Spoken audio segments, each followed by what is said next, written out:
तो आपको पता है कि ये थ्योरिकल है, मतलब हमें इसमें लिखना है, ये ऑब्जेक्टिव वाले नहीं है, ठीक है। इसमें हमें बहुत सारा लिखना पड़ेगा। तो ये जो इतने पेजेस है ना, ये सिर्फ इकाई नंबर 1 है, यहाँ से इकाई नंबर 2 है। तो आज हम इकाई नंबर 1 देखने वाले हैं, जिसके कुछ क्वेश्चन मैं आपको पढ़ के बताने वाली हूँ और कुछ क्वेश्चन के मैं वीडियो में पूरा रिकॉर्ड करूँगी। आप चाहे तो इसे रुक कर वीडियो के जो क्वेश्चन है उसमें पढ़ सकते हैं, पर मैं कोशिश करूँगी कि मैं इम्पॉर्टेंट वाले क्वेश्चन जो मुझे लग रहा है कि हाँ आ सकते हैं और ये आए हुए हैं, वो मैं आपको पढ़ के बताऊँगी। तो चलो शुरू करते हैं। पहला क्वेश्चन ये है, व्यक्तित्व से आप क्या समझते हैं, समझाइए। अथवा व्यक्तित्व का अर्थ स्पष्ट कीजिए तथा उसकी कोई 2 उपयुक्त परिभाषाएं लिखिए। तो ये मुझे लगता है कि अगर से व्यक्तित्व से रिलेटेड कोई भी क्वेश्चन आता है तो इसमें इसकी बहुत सारी चीज़ें ऐसी है जो हम उसमें लिख सकते हैं। तो ये तो इम्पोर्टेंट क्वेश्चन है मेरे लिए, मेरे हिसाब से, पर आपकी इच्छा, आप भी पढ़ सकते हो, इसी को तैयार कर सकते हो आप। व्यक्तित्व का अर्थ, व्यक्तित्व के संबंध में कई धारणाएं हैं। सामान्यतया साधारण बोलचाल की भाषा में व्यक्तित्व शब्द का प्रयोग शारीरिक बनावट, सुडौलता और सौंदर्य के लिए किया जाता है। हम अक्सर यह कहते हुए सुनते हैं, अमुक व्यक्ति का व्यक्तित्व सुंदर है, आकर्षण है।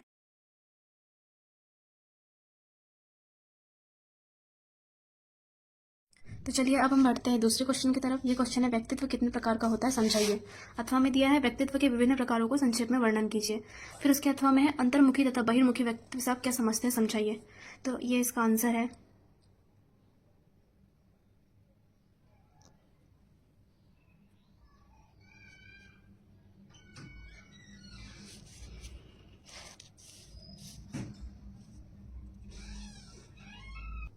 अब हमारा तीसरा क्वेश्चन है, व्यक्तित्व का प्रत्यय का वर्णन कीजिए, व्यक्तित्व की परिभाषा का उल्लेख कीजिए। इसके अथवा में है, व्यक्तित्व की परिभाषा देते हुए इसके प्रत्यय की व्याख्या कीजिए। इसका आंसर है व्यक्तित्व का प्रत्यय। इसमें ये डिटेल दी हुई है इसकी। अब व्यक्तित्व की परिभाषाएं, बहुत सारे लोगों ने जो परिभाषाएं दी है उसकी परिभाषा दी गई है। अब शील, कुल, स्वतंत्र, संरचना, संपूर्ण, ये पूरी डिटेल्स दी हुई है, जिसे आपको वीडियो रोक कर ही पढ़ना पड़ेगा। अब क्वेश्चन नंबर 4 पे जाते हैं, व्यक्तित्व को प्रभावित करने वाले तत्वों का वर्णन कीजिए। इसका अथवा में है, उन तत्वों का उल्लेख कीजिए जिनका व्यक्तित्व निर्माण पर प्रत्यक्ष या परोक्ष रूप से प्रभाव पड़ता है। शारीरिक तत्व, ग्रंथियों से संबंधित तत्व, वंशानुक्रम का प्रभाव, वातावरण का प्रभाव, मानसिक योग्यता का प्रभाव, रुचि विशेष का प्रभाव, सामाजिक वातावरण का प्रभाव, सांस्कृतिक वातावरण का प्रभाव, परिवार एवं विद्यालय का प्रभाव, सांवेगिक तत्वों का प्रभाव, अन्य बातों का प्रभाव। यहाँ तक कि क्वेश्चन आप इसकी डिटेल्स पढ़ लीजिएगा। प्रश्न नंबर 5 है, व्यक्तित्व को प्रभावित करने वाले तथ्यों का मूल्यांकन कीजिए। उसके अथवा में है, व्यक्तित्व को प्रभावित करने वाले तत्वों का वर्णन कीजिए। उसके अथवा में है, व्यक्तित्व को प्रभावित करने वाले कारकों का वर्णन कीजिए। इसका आंसर ये रहा, शारीरिक तत्व, ग्रंथियों से संबंधित तत्व, वंशानुक्रम का प्रभाव, वातावरण का प्रभाव, मानसिक योग्यता का प्रभाव, रुचि विशेष का प्रभाव, सामाजिक वातावरण का प्रभाव, सांस्कृतिक वातावरण का प्रभाव, परिवार एवं विद्यालय का प्रभाव, सांवेगिक तत्वों का प्रभाव। अब हम आते हैं क्वेश्चन नंबर 6 पर, जिसका यह क्वेश्चन है, व्यक्तित्व के लक्षणों एवं आयामों का संक्षेप में वर्णन कीजिए। व्यक्तित्व कितने प्रकार का होता है, व्यक्तित्व की परिभाषा दीजिए। व्यक्तित्व के समाजशास्त्रीय प्रकार बताइए। व्यक्तित्व के विभिन्न प्रकारों को संक्षेप में वर्णन कीजिए। अंतर्मुखी तथा बहिर्मुखी व्यक्तित्व से आप क्या समझते हैं, समझाइए। ये रहा इसका आंसर। शरीर रचना के आधार पर अलग बताया गया है, समाजशास्त्री के आधार पर अलग और मनोवैज्ञानिक प्रकार में अलग। अब आते हैं हम लोग 7वें नंबर के क्वेश्चन पे, जिसमें लिखा है, संतुलित व्यक्तित्व की विशेषता का वर्णन कीजिए। संतुलित व्यक्तित्व की विशेषताएं, आत्मचेतना, सामाजिकता, एकता एवं एकीकरण, सामंजस्य, दृढ़ इच्छा शक्ति, निर्दिष्ट लक्ष्य की प्राप्ति की ओर अग्रसर, शारीरिक एवं मानसिक स्वास्थ्य, विकास की निरंतरता। अब हम आते हैं क्वेश्चन नंबर 8 पर, व्यक्तित्व से आप क्या समझते हैं, इसकी विशेषताएं लिखिए। व्यक्तित्व की परिभाषा दी हुई है, इसकी विशेषताएं दी हुई है, 4 विशेषताएं, और ये डिटेल्स दी हुई है। अब आते हैं प्रश्न नंबर 9 पर, व्यक्तित्व के अध्ययन के प्रमुख उपागम कौन कौन से हैं, वर्णन कीजिए। तो ये व्यक्तित्व के अध्ययन के प्रमुख उपागम। अब आते हैं हम क्वेश्चन नंबर 10 पर, व्यक्तित्व के विभिन्न प्रारूपों या प्रारूप उपागमों की व्याख्या कीजिए। व्यक्तित्व के विभिन्न प्रारूप उपागमों की व्याख्या कीजिए। व्यक्तित्व के विभिन्न विद्वानों द्वारा किए गए वर्गीकरण का वर्णन कीजिए।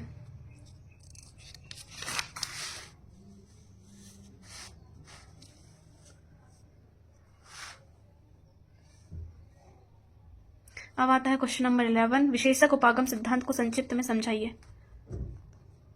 अब आता है क्वेश्चन नंबर 12, जीवन इतिहास विधि तथा व्यवहार परीक्षण विधि को संक्षेप में वर्णन कीजिए।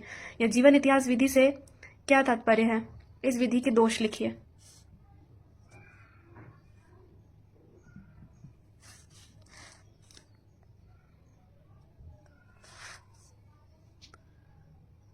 क्वेश्चन नंबर 13 है, व्यक्तित्व विकास के अर्थ को समझाते हुए व्यक्तित्व के गुणों पर प्रकाश डालिए। व्यक्तित्व के लक्षण एवं गुण।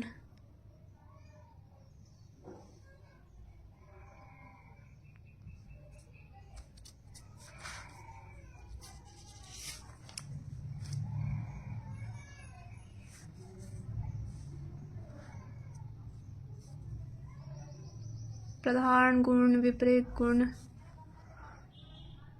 आल्पोर्ट के बारे में बताया गया है प्रश्न नंबर 14 में। आल्पोर्ट का विशेषक सिद्धांत क्या है, संक्षेप में वर्णन कीजिए। यहाँ पर आपको संक्षेप में वर्णन करना है सिद्धांत का, जो फुल डिटेल इसमें दी हुई आप पढ़ो। कैटल के व्यक्तित्व कारक सिद्धांत को संक्षेप में समझाइए। व्यक्तित्व के पंचकारक मॉडल क्या है? अनुभवों के लिए खुलापन, बहिर्मुखता, सहमतशीलता, तंत्रिका ताप, अंतर्विवेकशीलता। अब क्वेश्चन नंबर 17 है, व्यक्तित्व के पंच आयामी सिद्धांत का वर्णन कीजिए। तो यह है बहिर्मुखता, सहमतशीलता, कर्तव्यनिष्ठा, स्नायु विकृति, अनुभूतियों का खुलापन, संस्कृति।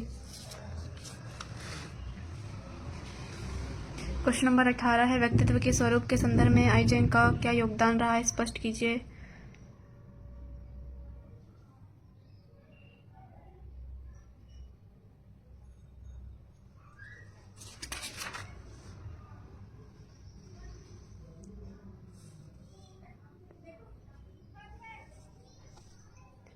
प्रश्न नंबर 19 है, आइजेंक के सिद्धांत को समझाइए।